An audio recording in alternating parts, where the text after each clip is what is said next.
सवाल तो बड़ा है, टेंशन जानलेवा है, लेकिन इस टेंशन का करे क्या, इसकी वजह क्या है?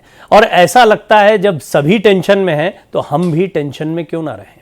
लेकिन ये बात भी सही है कि इससे स्वास्थ्य पर तो आपके विपरीत असर पड़ता ही है, साथ ही साथ ये आपके लिए जानलेवा भी हो सकता है। वजह क्या है, कैसे इससे बचा जाए, क्या आप कर सकते हैं, इस पर एक बहुत ही शानदार पैनल के साथ बातचीत करेंगे।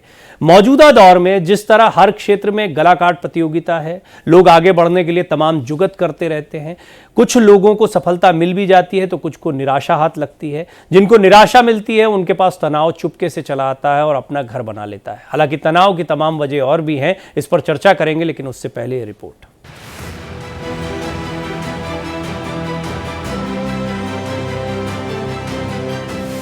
टेंशन शब्द सुनते ही टेंशन हो जाती है, और जब टेंशन सचमुच हो जाए तो दिन रात का चैन उड़ जाता है। सब कुछ वीरान सा लगने लगता है। बीमारियां शरीर को अपना घर बना लेती हैं और फिर बिन बुलाए मेहमान की तरह तमाम तकलीफें तकलीफ देने के लिए हाजिर हो जाती हैं। जाहिर है, कहा जाता है हेल्थ इज वेल्थ, लेकिन मौजूदा वक्त में जब हम हेल्थ की कीमत पर वेल्थ के फिक्रमंद हो जाते हैं, केवल कल की चिंता करने लगते हैं, तो धीरे धीरे स्ट्रेस अपनी जड़ जमा लेता है और स्ट्रेस के साथ बोनस के तौर पर तमाम रोग दौड़े चले आते हैं। जिन चीजों पर स्ट्रेस हमें नहीं लेना चाहिए उसका भी स्ट्रेस हम ले लेते हैं और फिर हम उसके नरमचारा बन जाते हैं। हर कोई स्ट्रेस में है, कहीं ना कहीं से वो डरा हुआ है, वो एक इनसिक्योरिटी फील कर रहा है, समाज में घबराया हुआ है, डरा हुआ है, कल की चिंता है उसको, जो उसको लगातार स्ट्रेस में रखती है। स्ट्रेस कैसे चोरी चोरी चुपके चुपके हमारे जीवन में पैठ बना लेता है, हमको पता भी नहीं चलता। नकारात्मकता घर कर जाती है, हार्मोनल डिसबैलेंस से सब कुछ उल्टा पुल्टा हो जाता है। जब हम स्ट्रेस में होते हैं तो हमारे एड्रेनल ग्लैंड में कॉर्टिसोल नाम का एक हार्मोन सेक्रेट होता है और वो जा कर के हमारे बहुत सारे ऑर्गन्स को, जैसे डाइजेशन, पैंक्रियाज, रिप्रोडक्शन ऑर्गन, इस तरह तमाम ऑर्गन्स को वो स्विच ऑफ कर देता है टेम्परेरी रूप से, और ढेर सारा ग्लूकोज, कई गुना ग्लूकोज, आप सोचिए कि जो भी ब्लड में ग्लूकोज आती है उसको यूटिलाइज़ करने के लिए उसी प्रोपोर्शन में ऑक्सीजन की ज़रूरत पड़ती है। और आपने देखा होगा कि हमारी लाइफ कितनी ज़्यादा सेडेंटरी है, लोग श्रम नहीं करते, वर्कआउट नहीं करते, तो ऑक्सीजन की कमी हो जाती है। इसको नॉन सेलुलर कंडीशन कहते हैं। जब नॉन सेलुलर कंडीशन शरीर में हो जाती है तो जो हमारी कोशिकाएं होती हैं उसके आउटर रिम पर कुछ शुगर होती है, जिसका इस्तेमाल माइटोकॉन्ड्रिया एनर्जी के लिए ऑक्सीजन के साथ करता है। तो जब ऑक्सीजन की कमी हो जाती है तो जो कोशिकाओं की जो आउटर लेयर है वो हार्ड हो जाती है और ऑक्सीजन उसके अंदर ना जा सकती है, ना उसमें से वेस्ट बाहर आ सकता है। तो अंदर का जो शुगर है वो फर्मेंट हो जाता है ऑक्सीजन की कमी के कारण, और इसी को मैलिग्नेंट सेल बोलते हैं, कैंसर का सेल। इस तरह से कैंसर का सेल फॉर्म होता है। अब यही जो फर्मेंटेड शुगर है वो दूसरे हेल्दी शुगर को भी फर्मेंट करता जाता है, इसी तरीके से कैंसर बढ़ता है। तो ये है वास्तव में बायोलॉजिकल एक्टिविटीज़ जो स्ट्रेस के कारण। स्ट्रेस को हम बेहतर खान पान, अच्छे लोगों के साथ क्वालिटी टाइम गुजार कर सकते हैं। बस हम सोच लें, हम अच्छा सोचेंगे और सकारात्मक बने रहेंगे। भारत एक्सप्रेस के लिए अनम फातिमा के साथ ब्यूरो रिपोर्ट।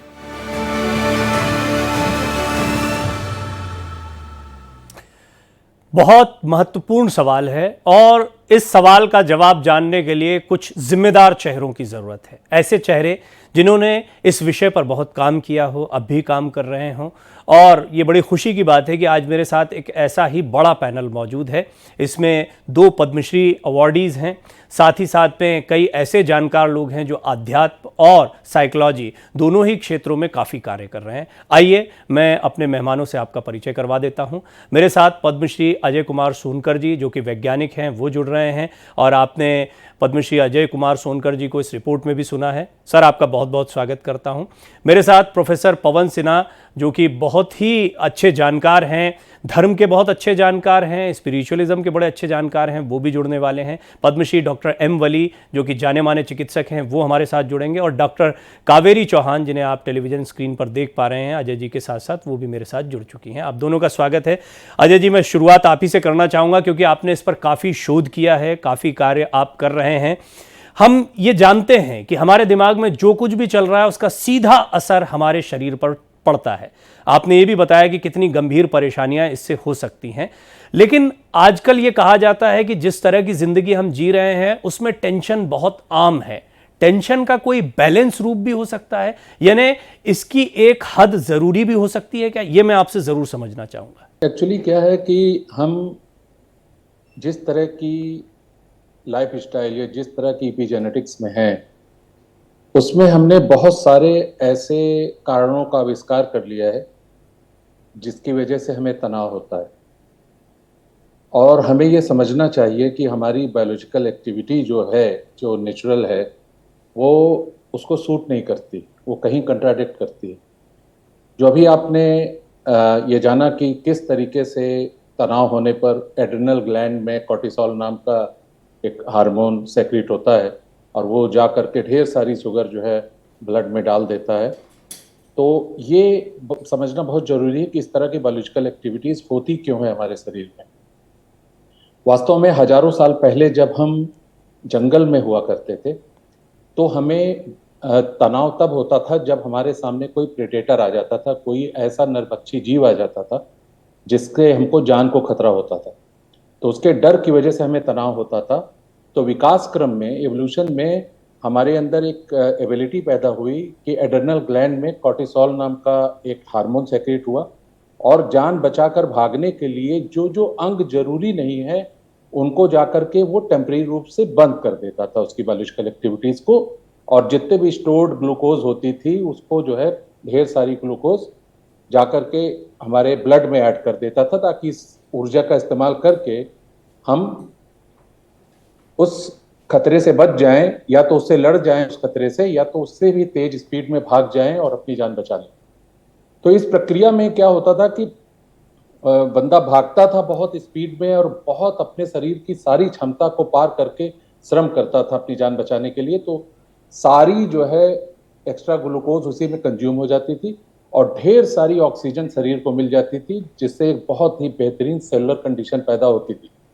तो जान बचाने की इस प्रोसेस में हर बार मनुष्य और भी बलवान, और भी निपुण, और भी शक्तिशाली होता गया जी। लेकिन जब अचानक से हमारी आज की जो लाइफ स्टाइल है, जो हमें टेंशन होती है, तो उसका कारण ये नहीं होता कि हमारे सामने कोई एक चीता आके खड़ा हो गया है। हम एयर कंडीशन के सिक्योर्ड रूम में बैठे हुए होते हैं और किसी बात से तनाव में आ जाते हैं। अब वहां पर इसका कोई रिलेवेंस नहीं है कि तनाव होते ही आप उठ करके भागने लगे, ये पॉसिबल भी नहीं है प्रैक्टिकली। लेकिन शरीर उस जो है तनाव को उसी तरीके से रिस्पॉन्स करती है। एड्रिनल ग्लैंड में कॉर्टिसोल प्रोड्यूस होता है, बहुत सारे ऑर्गन्स को वो जाकर के स्विच ऑफ कर देता है टेम्परेरी रूप से, और ढेर सारी ग्लूकोज ब्लड में डाल देता है। अब आप सोचिए कि ऑक्सीजन इतनी जो है कहाँ से आएगी शरीर में, इतनी ढेर सारी ग्लूकोज को कंज्यूम कर ले। तो अब अगर वो ब्लड में रह जाए तो कोलेस्ट्रॉल हो गया, जिसकी वजह से हार्ट की प्रॉब्लम हो गई। अब जब पैंक्रियाज को भी ओवरलोड हो गया, क्योंकि उसके बीटा सेल्स इतने इंसुलिन नहीं बना सकते लगातार, जिससे जो है वो ग्लूकोज को सेल्स और टिश्यूज में भेज सके। अजय जी, मैं आपको रोकना चाहूंगा। एक देखिए दिलचस्प पहलू बताता हूं। मेरे साथ क्या होता है, आमतौर पर जब दो पद्मश्री अवार्डी मेरे साथ बैठे हुए हों, पवन सिन्हा जी जैसे जानकार मेरे साथ बैठे हुए हों, कावेरी जी भी सुन रही हो, तो अब मेरे मन में टेंशन होता है कि मैं अजय जी को सुनता रहूं पूरा टाइम, लेकिन बाकी लोगों को मुझे शामिल करना, मैं उनको भी सुनना चाहता हूं। तो पद्मश्री डॉक्टर एम वली भी मेरे साथ जुड़ गए हैं, पवन जी भी मेरे साथ जुड़ गए हैं। सभी पैनलिस्ट को आप टेलीविजन स्क्रीन पर देख पा रहे हैं। डॉक्टर वली के पास मैं जा रहा हूं। डॉक्टर वली, आपने कुछ हद तक सुना होगा, सोनकर जी को भी, लेकिन ये बात सही है जो वो कह रहे हैं। वैज्ञानिक तौर पर हम हमारे शरीर में क्या चल रहा है हम उतना नहीं देख पाते कि हमारे शरीर में क्या बढ़ रहा है, क्या घट रहा है, क्या हार्मोनल इम्बैलेंसेस हो रहे हैं। ये सारी चीजें जो हैं ये वैज्ञानिकों के शोध का विषय होता है। एक आम आदमी तो ये जानता है कि उसे घबराहट हो रही है, वो तनाव में आ रहा है, और तनाव में आते ही सब कुछ बिखर जाता है, सारी की सारी शांति एक तरफ चली जाती है। हम क्या बहुत भयभीत हो गए हैं? ये आज वर्तमान दौर है, हमारे भीतर कोई कमी हो गई है, फिजियोलॉजिकल कोई प्रॉब्लम है, माहौल ऐसा है? थोड़ा सा इसको समझाएं कि क्या आज सचमुच कुछ डराने वाला माहौल बन गया है? बिल्कुल। मैं भी जब डॉक्टर प्रवीण तिवारी साहब के सामने हूँ, मैं उनका धन्यवाद करता हूँ कि आपने बड़ा मुनासिब किया, ये प्रोग्राम रखवाया। जी। देखिए, ये जो आप भीड़ दिखा रहे हैं ना, अपने जो विजुअल्स हैं इनमें एक भीड़ दिखा रहे हैं, ये भीड़ है इसका जड़, समस्या का जड़। और अभी हमने पॉपुलेशन डे की बात की है एक आध दिन पहले, और क्या हो रहा है कि ये हम लोग एक ऐसे अंधे कुएं की तरफ चलते जा रहे हैं जिसका एंड कोई नहीं है। We are walking in a blind tunnel. और ख़ास तौर से जब मैं बात करता हूँ इस टॉपिक पे, तो ध्यान में फ़ौरन ये आता है कि नौजवानों की सडन कार्डियक डेथ हो रही है जी। बच्चे डांडिया करते हुए मर रहे हैं, स्वास्थ्य मंत्री को उस पर बयान देना पड़ता है। लोग स्टेज पे परफॉर्म करते हुए मर रहे हैं, और इंडिया में नहीं, बाहर भी। लेबनीज सिंगर थी, वो स्टेज पे परफॉर्म करके मर गई। और हमारी जो स्पेस में कलारमती जी थी, वो काउंटिंग करते करते चंद्रयान की, उन्होंने भी अपनी जान दे दी। बहुत बड़ा विषय है ये जिस पर आप आज बात कर रहे हैं। और हमारे इन नौजवानों के लिए जो आप दिखा रहे हैं इस वक्त विजुअल्स में, इनके भविष्य का सवाल है। ये आगे का मेरा भारत कैसा होगा इसका सवाल है। तो stress is a biggest killer.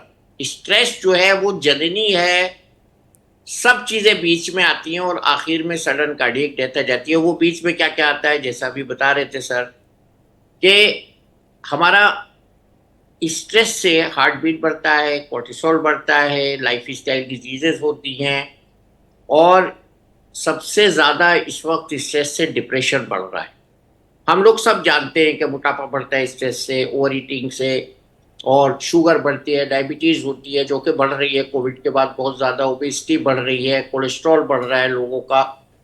और अजय कुमार जी ने बहुत अच्छे से इसको समझाया है कि कैसे मेटाबॉलिक चेंजेस होती हैं। तो हम इसको मेटाबॉलिक सिंड्रोम कहते हैं। बिल्कुल ठीक अजय जी बता रहे थे, हमने इसका नाम ही मेटाबॉलिक सिंड्रोम रख दिया है, जिसमें फैटी लिवर भी आता है, मोटापा भी आता है, डायबिटीज़, डिस्लाइपिडीमिया आता है, हाइपरटेंशन आता है।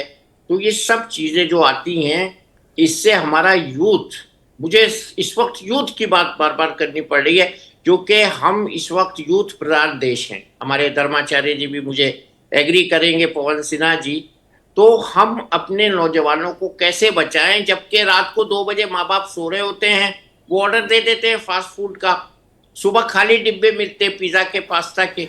बहुत सारे पॉइंट्स हैं डॉक्टर वली, बहुत सारे पॉइंट्स हैं इसमें। मोबाइल क्रांति आ जाना, सोशल मीडिया का कंजम्पशन बढ़ जाना, बच्चों में प्रतियोगिता का जो एकदम से बहुत तेजी से कंपटीशन हमारे यहाँ बढ़ा है, छोटे छोटे बच्चों की खुदकुशी की जब खबरें पढ़ते हैं तो दिल पसीज जाता है। एक ऐसा समय जब आपको लाइफ को एंजॉय करना चाहिए, आपको मस्त मौला होना चाहिए, उस समय बच्चे जाने किस दुनिया में जी रहे हैं, जाने किस तनाव में जी रहे हैं। इसको थोड़ा और डिटेल में मैं आपसे समझूंगा, सोनकर जी से, आपसे दोनों से समझूंगा। दोनों मेहमान जो हमारे और बचे हुए हैं उनसे भी बात कर लेते हैं। और डॉक्टर कावेरी, मैं आपके पास आना चाहूंगा क्योंकि पवन सिन्हा जी से मुझे थोड़ा विस्तृत जवाब लेना पड़ेगा। अध्यात्म के भी वो जानकार हैं, तो आध्यात्मिक पहलू हम उनसे लेंगे। प्रोफेसर पवन सिन्हा, एक महत्वपूर्ण बात यह भी है कि हम षड दर्शन का देश हैं, हम उपनिषद का देश हैं। उपनिषद को मैं सबसे पहले स्क्रिप्चर्स मानता हूं जो मेंटल हेल्थ की बात करते दिखाई देते हैं। आप किसी उपनिषद को पढ़ें, आप पाएंगे कि उसमें सिवाय आपके मनोबल को बढ़ाने के, आपकी मानसिक शक्ति ऊर्जा को बढ़ाने के और कुछ। एक ऐसे देश में आज भी हम खूब धर्मों की बात करते हैं इसके इर्द गिर्द, लेकिन वहीं पर आज हम देख रहे हैं कि मामला तनाव की तरफ जा रहा है, उनसे हम बहुत दूर चले गए हैं। वजह क्या है? सबसे पहले आपको और पूरे पैनल को मैं प्रणाम करता हूं। डॉक्टर वली से आज बहुत लंबे समय के बाद भेंट हुई है, और उनसे मिलते ही आधा तनाव तो वैसे ही गायब हो जाता है। देखिए, ये जो समाज है, ये समाज जिस ओर चला, जिस तरीके से चला, ये इस समाज में एक मजबूरी है किसी भी व्यक्ति के लिए स्ट्रेस्ड होना। कम और ज्यादा हो सकती है, लेकिन ये एक मजबूरी है। हर व्यक्ति स्ट्रेस होगा क्योंकि कंपटीशन का लेवल बहुत ज्यादा बढ़ गया। जिसकी वजह से एंडोक्रिनल सिस्टम जो हमारा है, जैसे हाइपोथैलेमिक पिट्यूटरी, एड्रेनल ग्लैंड्स आदि से जो हार्मोन रिलीज होता है, ये सब बहुत कमजोर हो गए। और अभी जैसे आप भी कह रहे थे और डॉक्टर वली भी कह रहे थे कि एक जो सिस्टम होता था, फैमिली का सिस्टम, मोहल्ले का सिस्टम, अब वो सिस्टम्स खत्म होने लग गए हैं। और हम जो है चकाचौंध में ऐसे उलझ जा रहे हैं कि अपने आप को, अपने व्यक्तित्व को भूलने लगे हैं। इसमें हमने एक गलती और की, हमने अपनी प्रेयर्स में इन्वॉल्वमेंट खत्म कर दिया। तो वो जो प्लेसबो इफेक्ट होता था, जिसकी बात आपने बहुत सुंदर तरीके से कही, उपनिषद उपनिषद वो हर व्यक्ति को एक सपोर्ट देता है कि तुम्हारे भीतर ईश्वर है और तुम अपने भीतर के ईश्वर को जागृत करो। कैसे जागृत करो? अच्छे कर्म करो, मनन करो, चिंतन करो। न्याय दर्शन में तो ऋषि गौतम विशेष रूप से इस बात को कहते हैं, चिंतन करो, मनन करो। तो उसमें एक खुशी मिलती है, कलाकार को खुशी मिलती है जब वो कला बनाता है, राइटर को खुशी मिलती है। वो खुशियां धीरे धीरे खत्म हो गई। हम किसी से मिलते भी हैं तो ऐसी एक फॉर्मल सी मुस्कान के साथ मिलते हैं, अपना तो नहीं है। तो हमारे भीतर से जो सोशल, पर्सनल, इमोशनल सिक्योरिटीज थी वो खत्म हो गई। और भगवान भी हमारे लिए अब केवल मांगने की एक वस्तु रह गए हैं या टूरिज्म की एक जगह बन के रह गए हैं। तो उनसे वो राब्ता नहीं क्रिएट हो रहा, मतलब वो एफिनिटी क्रिएट नहीं हो पा रही। तो हमारे पास कोई सोशल सिस्टम नहीं है जिसकी वजह से ये सारी चीजें हो रही हैं। हार्मोनल डिसबैलेंस हो रहा है। एक चीज मैं बहुत खास आपसे यहाँ शेयर करना चाहूंगा, वो है हमारा फूड सिस्टम। ऑक्सीटोसिन इंजेक्शन लगा हुआ दूध, 67.6% नकली दूध, और इसके अलावा हम जो भी कुछ खा रहे हैं वो चीजें खा रहे हैं जो हिंदुस्तान की वनस्पति, जो क्लाइमेट है, इसके लिए ठीक नहीं है। तो ऐसे में निश्चित रूप से हमारे पास जो लड़ने की ताकत होती है स्ट्रेस से, फाइट और फ्लाइट, तो हम फ्लाइट मोड पे चले जाते हैं, फाइट मोड पर ये आप बड़े और इंपॉर्टेंट पॉइंट पर प्रोफेसर सिन्हा इसको बात को लाए हैं। मैं आपको थोड़ा सा रोकना चाह रहा हूं, लेकिन आपने इंपॉर्टेंट पॉइंट ये लाए, हवा, पानी, खान पान। हम कहते थे कुछ बीमारी है, हवा पानी बदल लो, एक बात चलती थी। हवा पानी इतना बुरा हो चुका है कि अब यहां पर रहना अपने आप में चुनौतीपूर्ण है। मैं कई लोगों को देखता हूं, वो किसी गांव से आते हैं, पहाड़ों से आते हैं, किसी और शहर से आते हैं जहां मौसम अपेक्षाकृत अनुकूल है, ज्यादा बेहतर है। यहां दिल्ली एनसीआर में आते ही उनकी 2 दिन 3 दिन में तबीयत खराब होने लगती है, दम घुटने लगता है, जिसमें हम रहने के आदी हो गए। 5 सेकंड मात्र, जो डॉक्टर अजय ने जिस चीज की तरफ पॉइंट आउट किया वो वही है कि हमारी बॉडी को ऐसे में ऑक्सीजन ज्यादा चाहिए। 70% ऑक्सीजन ब्रेन को चाहिए। वो कहां से मिलेगी? पोल्यूटेड ऑक्सीजन मिल रही है, पोल्यूटेड हवा मिल रही है, जिसकी बात आपने उठाई, इसलिए हम उससे लड़ ही नहीं पा रहे हैं। डॉक्टर कावेरी, जैसा मैंने आपसे कहा कि अब ये छोटे बच्चों में भी परेशानी देखने को मिल रही है। हालांकि देखिए, मॉडर्न साइकोलॉजी इस पर कुछ भी अभी स्पष्ट तौर पर नहीं कह पाई है कि बच्चों में एडीएचडी या फिर एएसडी, ऑटिज्म स्पेक्ट्रम डिसऑर्डर, या फिर डिसलेक्सिया, कोई भी जो परेशानी है उसकी एग्जैक्ट वजह क्या होती है। बहुत सारी वजहों का मिला जुला रूप होता है, लेकिन फिर भी ये चीजें बड़ी हैं या इसके मामले ज्यादा देखने को मिल रहे हैं। आपको लगता है बदले हालात इसके लिए जिम्मेदार हैं, या हमारा लाइफ सिस्टम जो अब हो गया है वो जिम्मेदार है? डायग्नोज करने के लिए पेरेंट्स भी बहुत आगे आ रहे हैं, फैसिलिटीज भी बढ़ी है मेंटल हेल्थ इश्यूज को डायग्नोज करने के लिए, लेकिन फिर भी बहुत कम है, क्योंकि मेंटल हेल्थ स्टिग्मा ही है अभी भी। And every country struggling with this stigma कि अगर किसी के घर में किसी को फॉर एग्जांपल डिप्रेशन डायग्नोज हो जाता है, मैं बहुत सारे जैसे जो पेशेंट्स होते हैं उनके साथ काम कर रही हूँ थेरेपी पे भी, तो जब लास्ट में कोई दवाई रह जाती है तो वो कहते हैं कि मैम अच्छा ठीक है, I will try my best कि मैं इस दवाई को छोड़ने तक ले जाता हूँ, कि मैं ठीक है गोली चलती रहेगी तो क्या फर्क पड़ेगा। लेकिन अगर वो दवाई फॉर एग्जांपल किसी लड़के की शादी हो गई है और शादी के बाद कोई थोड़ा बहुत झगड़ा होगा, किसी को पता है घर में फैमिली में कि अच्छा इसकी तो किसी प्रॉब्लम की दवाई चल रही है, तो वो एक ताने की तरह उस पर यूज होगा।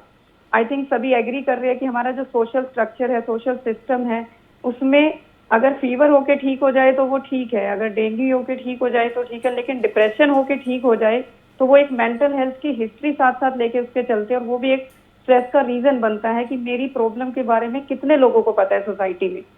तो इसलिए लोग बहुत ज्यादा आगे आते नहीं है, और हमें इसको ब्रेकिंग द स्टिग्मा के ऊपर भी बहुत काम कर रहे हैं हम लोग जी। कम्युनिटी में, गांव में जा जाके, जैसे PMR progressive muscle relaxation therapy IIT Delhi के साथ डॉक्टर कमलेश जी हैं, उनके साथ मैंने थोड़ा डॉक्टर कावेरी, ये बड़ी इंपॉर्टेंट काम है जो आप लोग कर रहे हैं। मैं डॉक्टर वली को भी चर्चा में शामिल करना चाहूंगा, हालांकि उनका समय आज हमारे साथ पैनल पर सीमित है, ऐसी मुझे जानकारी मिली। मैं तो रिक्वेस्ट करूंगा अगर वो इस चर्चा को एंजॉय कर रहे हो तो थोड़ा समय निकालें, लेकिन इस पॉइंट पर मैं आपके साथ जरूर आना चाहूंगा डॉक्टर वली, कि आपको लगता है कि हम आइडेंटिफाई कर पा रहे हैं, या फिर ये डॉक्टर कावेरी जो कह रही है इंपॉर्टेंट है कि बाद में लोग इसको नहीं लेते हैं स्ट्रेस का, लेकिन वो स्थिति बनी क्यों?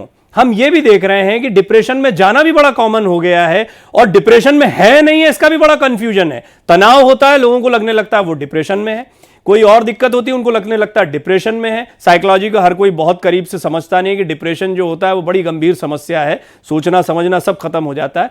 फिर भी ये तनाव और डिप्रेशन, इसकी परिभाषा बहुत स्पष्ट नहीं है, लोगों को थोड़ा सा ये भी समझाएं।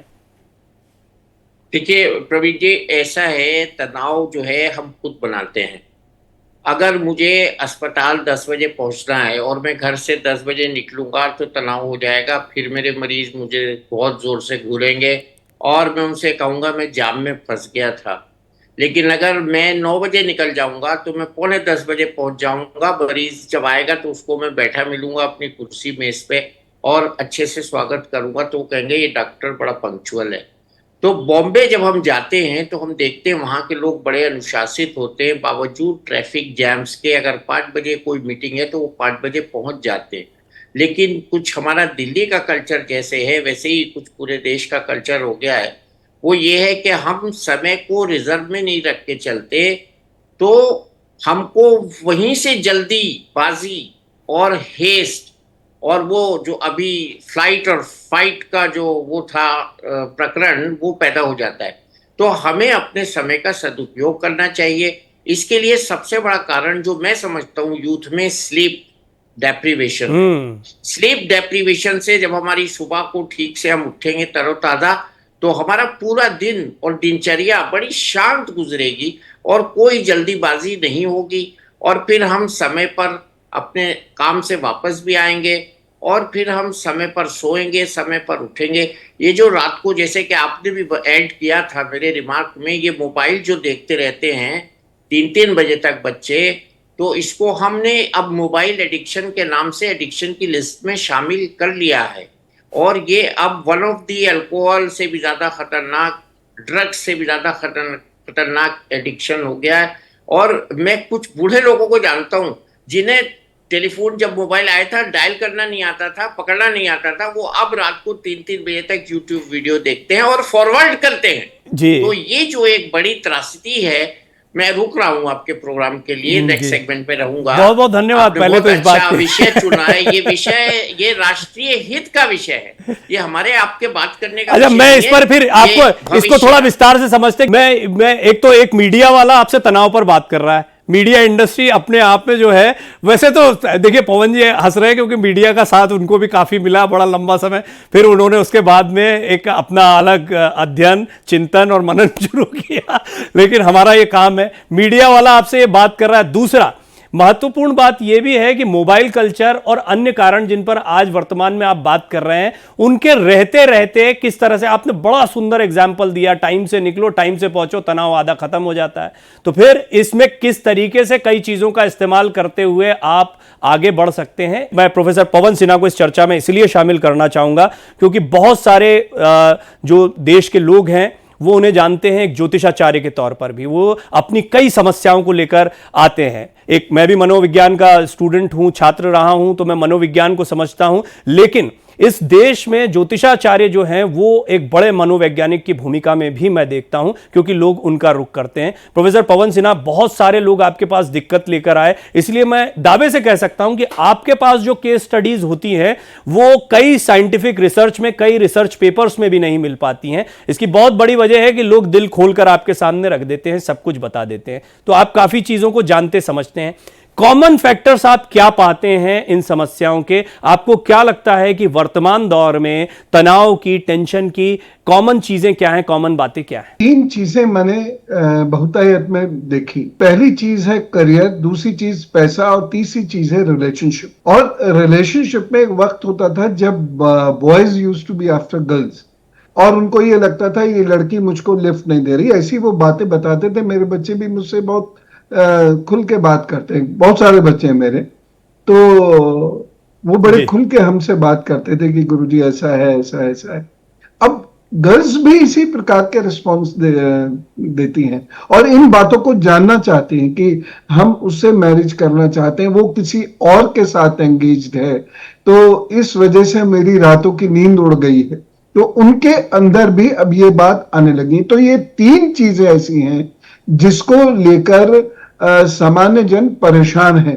और ये जो यूथ है जिसकी चर्चा हम सभी लोग कर रहे हैं, तो ये यूथ खास तौर से इन 3 चीजों को लेकर परेशान है। माता पिता की फ्रंट पे उनका बच्चा बेस्ट होना चाहिए, उनके बच्चे को कहीं से चंद्रमा की रोशनी भी ना लग जाए, वो इतना पैम्पर कर देते हैं, कुछ भी उसको खिला पिला देते हैं और रिश्तों की समझ चुकी नहीं देते हैं, इसलिए वो बच्चे को भटकने से रोक भी नहीं पाते हैं। उनकी अपनी समस्याएं हैं, वो अलग ही है। माहौल कैसा हो गया है, एक दूसरे से ईर्ष्या करना, एक दूसरे की निंदा करना, और इससे जो नेगेटिविटी फैल रही है, इससे घर परिवार पूरा परेशान होता है। तो मेरे पास जो भी लोग आते हैं, मैं उनसे कहता हूं जाइए, प्रार्थना कीजिए, तन मन शुद्ध कीजिए अपना, और अपने काम पर फोकस कीजिए, सफलता वहीं से मिलेगी। देने वाला ऊपर वाला है, आप उसकी इबादत कीजिए, पूजा कीजिए, और वहीं से फिर आपको सफलता मिलेगी। और इस चीज से उनको बहुत फायदा मिलता है, जिसकी चर्चा मानी की प्लेसिबो इफेक्ट जनरेट होता है। एक जुमला जो है, एक फ्रेज बड़ा सुनते आए डॉक्टर वली हम, दिल दा मामला। और दिल दा मामला हो तो डॉक्टर वली से बड़ा नाम कौन होगा फिर। और ये जो दिल दा मामला है, ये हम फैटी खा रहे हैं, खाना वसा ज्यादा ले रहे हैं, या हम वर्कआउट नहीं कर रहे हैं, या दिल दा मामला मतलब दिल टूट गया, जिसको हम बहुत ही शायरी के अंदाज में कहते हैं, वो वाला, यानी तनाव में है, तकलीफ में है। ये दिल के 2 मामलों में कौन सा मामला आपको भारी दिखता है? नहीं, तनाव वाला मामला ओवर पावर कर देता है। मैं आपको सही बता रहा हूँ। खाने पीने को तो हम बैलेंस कर सकते हैं और कम खा के भी कर सकते हैं, और घर वालों की डांट खा के भी ठीक कर सकते हैं, लेकिन जो हम अपने स्ट्रेस से अपने दिल को पॉइजन कर रहे हैं, उसमें जो मैं बिल्कुल एग्री करता हूँ आचार्य जी से, अपने मेरे बहुत पुराने कृपा पात्र हैं, आज तक में हमने बहुत प्रोग्राम किए हैं। हम ईर्ष्या का शिकार हो गए हैं, द्वेष का शिकार हो गए हैं, दुश्मनी का शिकार हो गए हैं, निंदा का शिकार हो गए हैं, नकारात्मकता का शिकार हो गए। इन सब चीजों से दिल पर असर पड़ता है, नेगेटिव सिग्नल्स जाते हैं। इसको हमको बदलना है कंपैशन से, हैप्पीनेस से, एम्पैथी से, काइंडनेस से और बीइंग पॉजिटिव से, और अपने आचार को सही करने से। या तो हम धर्म से करें, या गुरु की सेवा में जाएं, या हम अपने बड़ों से सीखें, जो कि अब हो नहीं रहा है। तो आपका ये प्रोग्राम का जो कंक्लूजन है, इसको कैसे रोका जाए, तो इसके रोकने के लिए पॉजिटिविटी लाइफ में बहुत जरूरी है। अब कल परसों के बाद अगले 10 साल सब लड़कियां और लड़के अपनी शादी को अंबानी जी के बेटे की शादी से कंपेयर करने लगेंगे और फ्रस्ट्रेट हो जाएंगे। ये हो रहा है, ये दिखाया जा रहा है, मैं झूठ नहीं बोल रहा हूं। तो हमें कंपैरिजन नहीं करना है। मैं जो हूं वो हूं। प्रवीण तिवारी जी जो हैं वो हैं। प्रवीण तिवारी जी के पास अगर ग्रेट आई है और मेरे पास नहीं है, तो मुझे दुखी होने की जरूरत नहीं है। शायद मेरे पास उससे अच्छी लाल टाई हो। तो ये चीजें जो हैं दिन ब दिन बढ़ती जा रही हैं।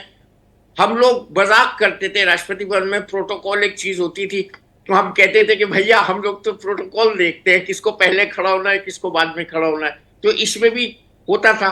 तो हर चीज का प्रोटोकॉल है। लाइफ में भगवान ने जो हमें दिया है, हम उससे संतुष्ट रहें, ना कि हम जो चाह रहे हैं वो हमें मिले। अगर हमारे बच्चे ये सोच लेंगे और हेल्दी कंपटीशन करेंगे। मैं भी कंपटीशन करता था जब पढ़ता था अपने क्लास फेलोज से, और मैं फर्स्ट आता था, लेकिन मैं किसी से ईर्ष्या द्वेष करके कंपटीशन नहीं करता था। मैं अगर दूसरा लड़का 6 घंटे पढ़ता था तो मैं 9 घंटे पढ़ता था। अगर दूसरे लड़के को सिफारिश से 7 नंबर मिलते थे तो मैं 9 नंबर का लिख के आता था कि अगर मेरे नंबर कार्ड मिलेगा एग्जामिनर तो 8 तो मिलेंगे। तो ये हमारा जो हेल्दी कंपटीशन है लाइफ में वो बहुत जरूरी है। उसके लिए हमारा मेहनत कश लोगों का देश है, हमें मेहनत करके आगे बढ़ना है, हमें हेल्दी कंपटीशन से आगे बढ़ना है, हमें किसी की टांग खींच के आगे नहीं बढ़ना है। ये अप्रोच जो है डिटरमेंटल है। और आपके प्रोग्राम के जरिए अगर आज ये मैसेज यूथ को चला जाए कि have a healthy competition, have empathy, have compassion and be self content, जो भगवान ने आपको दिया है उसमें सेटिस्फाई रहिए, किसी के अच्छे को देख के उससे बदतर और उससे ज्यादा अच्छा पाने की कोशिश मत करिए। आप अपनी मेहनत से जो हासिल कर रहे हैं वो आपके लिए उचित है, मौजूद है, काफी होना चाहिए। देखी पराई चूपड़ी बत ललचाए जीव, ये दोहे 8वीं क्लास 7वीं क्लास 6ठी क्लास में पढ़ाए जाते थे। रूखा सूखा खाए के ठंडा पानी पीव, देखी पराई चूपड़ी बत ललचावे जीव। पैसा मिलता है लोगों को, लेकिन वो उससे पहले उसकी ख्वाहिश करने लगते हैं without being eligible for it, which is generating the stress, sudden cardiac deaths, all the problems of modern society, so called modern society. हम अपने धर्म को, अपने आचरण को, हम अपने बड़ों की शिक्षा को, हम अपने आचार व्यवहार और हम अपने कंटेनमेंट को छोड़ के पीछे हम एक ऐसी गंदी रेस में दौड़ चले हैं जिसमें हमको कुछ नहीं दिखाई देता। डॉक्टर वली, मुझे सारी बात का एक सार समझ में आया। आप बताइएगा इफ आई एम करेक्ट, जो आपने बात कही है कि हम दूसरों को देख रहे हैं और अगर कोई दूसरा आगे निकल रहा है तो हम परेशान महसूस कर रहे हैं, हम उससे आगे निकलना चाहते हैं या वैसा ही कुछ चाहते हैं, और यही तनाव की मुख्य वजह आज के दौर में है। बिल्कुल बिल्कुल, होड़ कहते हैं इसको। इस होड़ के साथ साथ में थोड़ा सा जो माहौल की बात हो रही थी, उस माहौल पर भी मैं आपकी टिप्पणी चलते चलते चाहूंगा, फिर बाकी के मेहमानों से बात करूंगा। ये आप मुझे अवश्य बताएं कि ये माहौल और इसमें आज अगर आप होड़ में लगे भी हैं, एक हेल्दी कंपटीशन जिसका आपने जिक्र अपने जीवन का भी किया है, तो किन चीजों का ध्यान रखते हुए आगे बढ़ें, उस पर थोड़ा सा रोशनी डालें, अपनी कुछ टिप्स दे दें जो आपको सुन रहे हैं। अनुशासन, बी डिसिप्लिन, ओबीडियंस, चाहे वो गुरु की हो, चाहे वो बाप की हो, चाहे वो टीचर की हो, माँ बाप, मतलब ओबीडियंस और डिसिप्लिन अगर आपने कर लिया 90% सक्सेस हो गया। और आप अपने टारगेट पे ध्यान दीजिए। आप पढ़ाई के समय पढ़ाई करिए, मोबाइल पे यूट्यूब पे मत रहिए, नहीं तो एग्जाम के समय आपको वहां हॉल में जाके टेंशन हो जाएगा। अपने समय का सदुपयोग कीजिए और बड़ों का आदर कीजिए।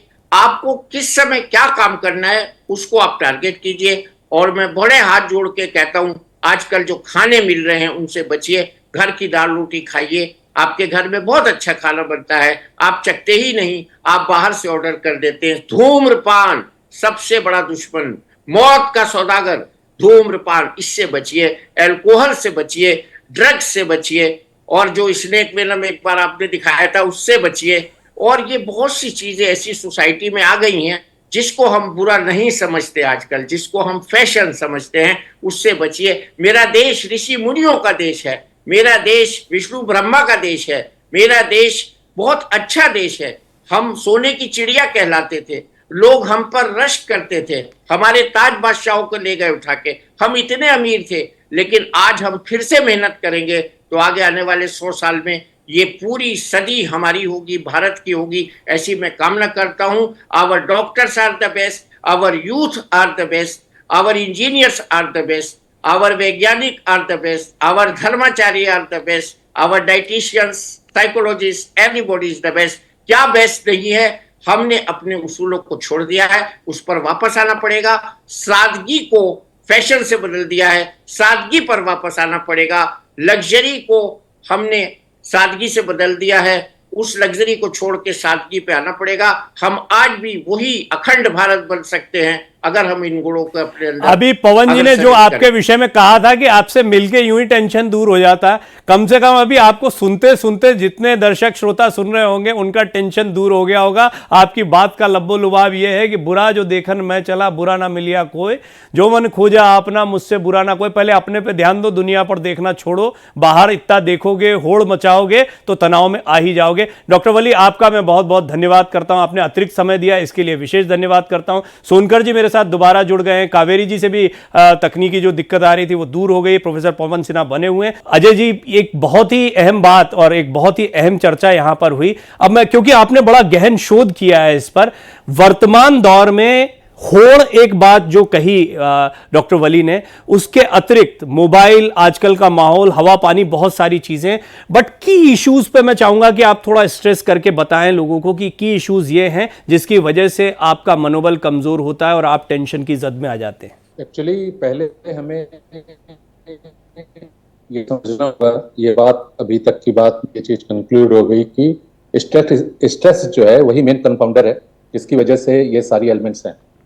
स्ट्रेस भी एक तरह का नहीं होता, ये कई तरह का स्ट्रेस होता है, जिसको अगर मोटा मोटी मैंने इसको 3 पार्ट में जो है डिवाइड किया, तो मैंने पाया कि इसको हम अगर समझना चाहें तो कह सकते हैं कि एक तो हो गया एक्यूट स्ट्रेस, जैसे डॉक्टर साहब कह रहे थे कि वो जो आप समय से नहीं निकले तो हॉस्पिटल देर से पहुंचे, तो कई बार हम जब ट्रैफिक में होते हैं कि हमें हमारी फ्लाइट छूट जाएगी या हम ट्रेन नहीं पकड़ पाएंगे, इस तरह की जो स्ट्रेस होती है उसे एक्यूट स्ट्रेस कह सकते हैं, जिसको शॉर्ट टर्म होती है, जब आप पहुंच जाते हैं तो वो स्ट्रेस खत्म हो जाता है।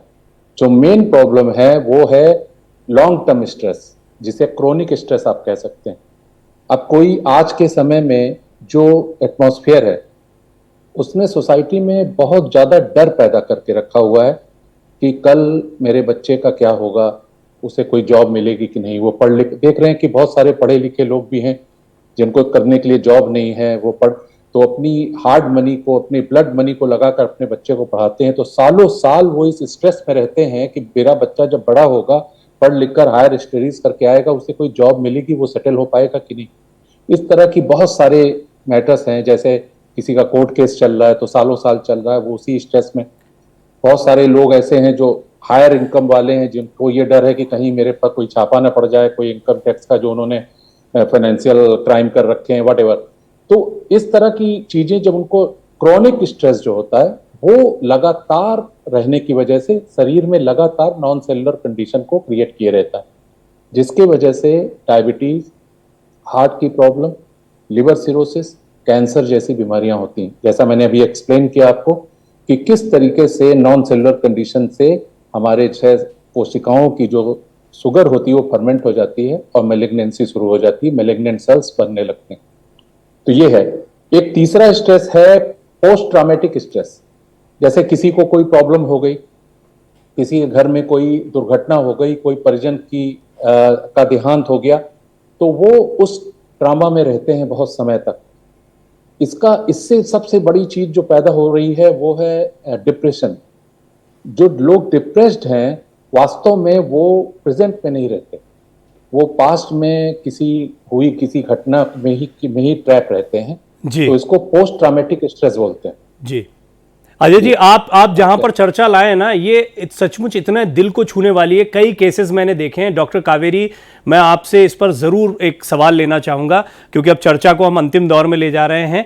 ये सोनकर सर ने जो बात बताई है उसमें एक बहुत ही इंपॉर्टेंट चीज है कि बच्चे करियर के दबाव में छोटी उम्र में सिजोफ्रेनिक हो जा रहे हैं, बहुत छोटी उम्र में देख रहे हैं। और उसकी बहुत बड़ी वजह है कि इनिशियली उनके मेंटल स्ट्रेस, उसके बाद उनके डिप्रेशन, और फिर सीवियर मेंटल कंडीशन को हम समझ ही नहीं पा रहे हैं, परिवार समझ नहीं पा रहा। इस पर थोड़ी रोशनी डालें, अगर पेरेंट्स सुन रहे हैं तो उनसे कोई बात कहें। जो सीजोफ्रेनिया के पेशेंट है, खासकर 14 साल और 17 साल में जो बच्चे, जैसे कई बच्चों से मैं मिली हूँ, तो वो उनको लगता है कि इस प्रॉब्लम का कोई और सोल्यूशन ही नहीं है, और डोपामिन का लेवल जो है वो बढ़ जाता है उनका।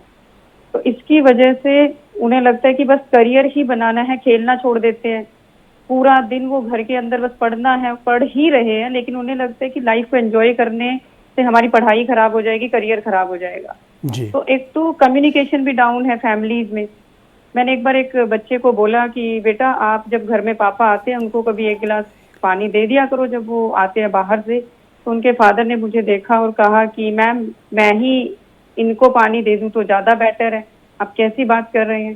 तो हमारा पेरेंटिंग भी आपने ये जो बात कही है ना, ये इसलिए भी बच्चों जरूरी है, को- मैं चाहूंगा कि माता पिता भी इस बात का ध्यान दें कि आपके बहुत बच्चे की ध्यान दें। एक्टिविटीज, कई बार बच्चा अगर बात नहीं कर पा रहा है, बच्चा अगर किसी वजह से परेशान है, तो उसको और उल्टा डांटा जाता है कि तुम उसकी तरह क्यों नहीं हो, तुम वहां क्यों नहीं जा रहे हो, तुम ये क्यों नहीं कर रहे हो, तुम करियर में कुछ करना ही नहीं चाहते हो, जैसे बहुत सारे दबाव बनाए जाते हैं। जब बनिस्बत इसके कि उसकी मेंटल कंडीशन को समझा जाए, उसको एक सपोर्ट सिस्टम दिया जाए। डॉक्टर स्वाति माहेश्वरी भी मेरे साथ मौजूद है। डॉक्टर स्वाति माहेश्वरी, सबसे पहले तो मैं आपका स्वागत करता हूं। माफी चाहूंगा, आप बड़ी देर से पैनल पर हैं, मैं आपका स्वागत भी नहीं कर पाया क्योंकि चर्चा जो है काफी देर से चल रही है, हम 1 घंटे से बात कर रहे हैं। डॉक्टर स्वाति, ये मुझे बताएं कि ये कंडीशन जिस पर मैं बात कर रहा था, साथ ही साथ फिजियोलॉजी, हम देखते हैं कि जो भी सिजोफ्रेनिक होता है उसके शरीर में भयंकर परिवर्तन आ जाते हैं, चेहरे के एक्सप्रेशन बदल जाते हैं, वेट पुट ऑन हो जाता है, और भी बहुत सारे इश्यूज हैं जो आजकल कई ये कैटेगराइज कर दिया गया है। पर मेंटल स्ट्रेस है, उसको कोई परिभाषा दे दीजिए, साइकोलॉजी में कोई नाम दे दीजिए, कोई फर्क नहीं पड़ता। माँ बाप कैसे सतर्क रहें? देखिए प्रवीण जी, जो अभी सोनकर जी ने कहा वो बहुत मायने रखता है कि जो क्रॉनिक स्ट्रेस है, खास तौर से वो हम लोगों को तंग कर रहा है, और उसकी वजह से जो हम तरह तरह की बीमारियां देख रहे हैं। और देखिए, केवल बीमारियां नहीं है, आपकी नींद प्रभावित होती है, आपका खान पान प्रभावित होता है, आपका मन नहीं करता है कोई एक्सरसाइज करने का। तो ये जो स्ट्रेस है, एक तरफ जहां हम बात कर रहे हैं कि हमारे हार्मोन्स और जो हमारे न्यूरोट्रांसमीटर्स हैं वो सब बिगड़ जाते हैं जब हम स्ट्रेस में होते हैं, तो उन्हीं को हमें ठीक करना है। और उनको ठीक करने के तरीके भी बहुत आसान है। जैसे कि अगर मैं बात करूं कि मान लीजिए कि हम अच्छे से हंसते हैं, हम अपना म्यूजिक सुनते हैं, या हमारी कोई हॉबीज है जिनकी तरफ हमारा आकर्षण है, जो हमें एक रिलैक्सिंग मूड में लेकर के आती है, ये जब हम एक्टिविटीज करते हैं तो हमारे अंदर एक बहुत अच्छा हैप्पी हार्मोन सेक्रेट होता है जिसे हम डोपामीन बोलते हैं।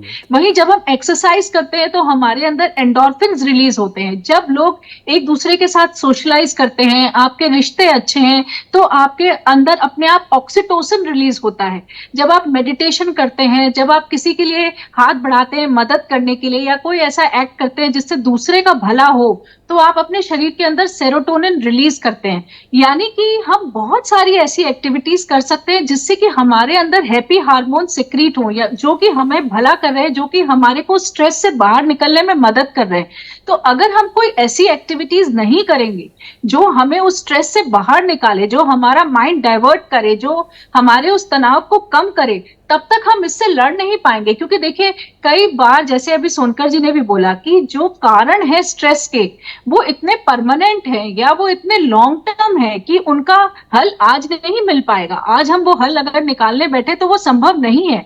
तो हम कैसे जो है ऐसी एक्टिविटीज करें या ऐसी जगहों पे अपना मन लगाएं आपने जो कि डॉक्टर हमारे स्ट्रेस स्वाति को कम बहुत करे। ही संक्षेप में बड़ा सुंदर तरीके से हार्मोन और एक्टिविटीज दोनों को जो कोलैबोरेट करके बताया, ये बहुत महत्वपूर्ण मैं मानता हूं कि आपकी छोटी छोटी एक्टिविटीज और उनके साथ जुड़े हुए हार्मोन्स आपने बताए हैं, ये कैसे आपके जीवन को बदल सकते हैं। प्रोफेसर पवन सिन्हा भी मेरे साथ बने हुए हैं। पवन जी, एक बहुत ही महत्वपूर्ण बात यह है कि हमारे देश में धर्म को बहुत ही महत्व दिया गया, और हम देखते हैं अष्टांग योग सूत्र जो पतंजलि ने पूरा लिखा, उसमें मेंटल स्ट्रेंथ पर ही ज्यादा जोर दिया गया है। और ये जितने हार्मोनल इम्बैलेंस हैं यूं चुटकियों में ठीक हो जाए, लेकिन उसको समझने के बजाय उसकी दुकानदारी तो एक बहुत अलग दुकानदारी हो गई, और दूसरा इससे हम बहुत दूर हो गए कि धर्म के सही मायने क्या समझे। हालांकि ये चर्चा का बिल्कुल अलग विषय है, लेकिन मैं चाहूंगा इस पर थोड़ी रोशनी डालें। हमारे जीवन में धर्म कर्म, वो किसी भी जाति समाज किसी भी मजहब के मानने वाले हो, ये धर्म कर्म कितना इंपॉर्टेंट है और इसकी दिशा क्या होनी चाहिए आज के दौर में? धर्म में यदि वितंडावाद नहीं है, धर्म सीधा सच्चा सरल सहज है, जो उसकी नेचर है, नेचर धर्म की यही है, तो धर्म हमेशा कल्याणकारी होगा, ज्ञानवर्धक होगा। अब जैसे हम ऋषि पातंजलि की बात करते हैं, तो ऋषि पातंजलि का जो योग सूत्र है, या जो स्वामी विवेकानंद जी ने राजयोग नाम से वो सूत्र बना रखे, तो उसमें तन मन और वाणी, इन 3 को ही उन्होंने परिष्कृत करने की साधना दी है हमको। और हम इन तीनों से दूर हो गए, सिर्फ व्यायाम करने लगे, उछल कूद करने लग गए, और इसको हमने योग या योगा कहना शुरू कर दिया, जबकि ये योग और योगा नहीं है। ये और बड़ी इसकी सुंदर वजह चर्चा से है, हम लेकिन गड़बड़ समय की सीमा, समय। और आपने बहुत अच्छी बात की, योगस चित्त वृत्ति निरोधा, पहली लाइन में चित्त की वृत्ति का निरोध, और जितनी समस्याएं हैं वो चित्त की इन वृत्तियों से ही पैदा हो रही है, जिस पर सोनकर जी ने इतनी अथाह रिसर्च कर रखी है। चलते चलते पद्मश्री अजय कुमार सोनकर जी, आप कोई अगर बात कहना चाहें दर्शकों से, माता पिता से, तो मैं चाहूंगा अवश्य उनको कोई टिप्स दे, क्योंकि आपने इस पर बड़ा शोध किया है और आपको क्या लगता है कि ये चीजें अवश्य करें जीवन में। एक्चुअली सबसे इम्पोर्टेंट ये है कि हमें लाइफ में ये नहीं सोचना चाहिए कि हम सब कुछ हम ही को करना है, सब हमने नहीं किया तो कल क्या होगा। जो इनसिक्योरिटी की फीलिंग है वो हमें वापस बाहर निकलने नहीं देती। हमें लगता है कल के लिए हम बहुत डरे हुए हैं, इसलिए आज को लूज कर देते हैं। कोई भी व्यक्ति या तो वो पोस्ट ट्रॉमेटिक है, जो पूर्व में कोई घटना घट गई उसमें ट्रैप है, पास्ट में जी रहा है, या कोई फ्यूचर की संभावनाओं से डरा हुआ है। फ्यूचर वो समय है जो भी पैदा ही नहीं हुआ, आप वहां से प्रॉब्लम ला रहे हैं अपने लाइफ में। और पास्ट वो समय है जो समय मर चुका है। जो समय मर चुका है, आप उस वहां से आपने उसके साथ रहते हैं। जैसे कि अगर कोई अतीत में रह रहा हो जी, तो वो इस तरह है जैसे कोई किसी डेड बॉडी के साथ रह रहा हो। तो आप सोचिए कि उसकी कंडीशन कैसी होगी। जी, ना हमें अतीत में जीना है, ना हमें भविष्य की बहुत ज्यादा चिंताओं में रहना। और चलते चलते मैं भी दर्शकों से ये जरूर कहना चाहूंगा कि आपको ये पूरी चर्चा सुनकर लगता हो कि इसमें से बहुत कुछ आपने सुन रखा है, बहुत कुछ आप जानते हैं, तो ये बहुत अच्छी बात है, लेकिन इसका क्रियान्वयन जीवन में बहुत आवश्यक है। प्रोफेसर पवन सिन्हा, आपका, डॉक्टर स्वाति, आपसे बात करके बहुत अच्छा लगा। हालांकि बहुत सीमित समय था, आगे भी आपसे चर्चा होगी। सोनकर जी, आप लगातार हमारे साथ बने रहे, इसके लिए बहुत बहुत धन्यवाद आपका। डॉक्टर वली का भी एक बार फिर धन्यवाद करना चाहूंगा, जो बड़ी देर तक इस पैनल का हिस्सा रहे। इस खास पेशकश में फिलहाल इतना ही।